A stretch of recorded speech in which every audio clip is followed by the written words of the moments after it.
They say a picture is worth 1,000 words. But last Tuesday, I took a photo that might be worth my life. I'm a street photographer. I chase the shadows that most people run from. But I saw something in the industrial district that wasn't meant for a lens.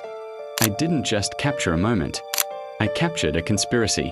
And now, I think the conspiracy is starting to look back. It was 11 p.m. The air was thick. With that post-rain mist that makes everything look like a scene from a 1940s noir film. I was near the old docks, adjusting my settings for some long exposure shots. I was looking for motion blur, the soul of the city in transit. Then, a black sedan glided into my frame. No headlights, just a silent, dark shape cutting through the fog. A man stepped out. He moved with a kind of clinical precision, no wasted movement. When he opened the trunk and pulled out that metallic briefcase, my gut told me to look away.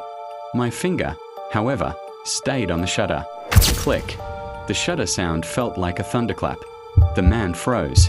In that silence, I realized I'd made a massive mistake. I didn't wait. I retreated into the darkness of a parking garage, my heart hammering against my ribs. I ducked behind a pillar and checked the preview on my camera. Don't forget to hit the like button if you're enjoying the tension so far. It really helps the channel reach more mystery lovers like you. And leave a comment if you've ever seen something you couldn't explain. I zoomed in on the shot. It wasn't just a briefcase. In the reflection of the car's rear window, there was a face. A terrified face, palms pressed against the glass. Someone was in that car against their will. Then I heard it.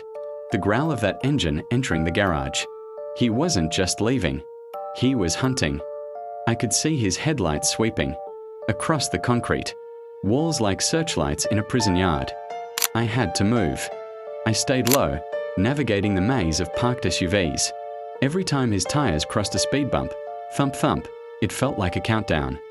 I made a break for the service elevator. As the doors were groaning shut, the sedan rounded the corner. For one split second, our eyes met through the closing gap. He didn't look angry. He looked satisfied. I made it out, but the story didn't end there. Back at my desk, I looked at the briefcase in the photo again. There was a logo on it. A small, white sticker for a tech firm that went under 5 years ago. The same company my father worked for right before he went missing.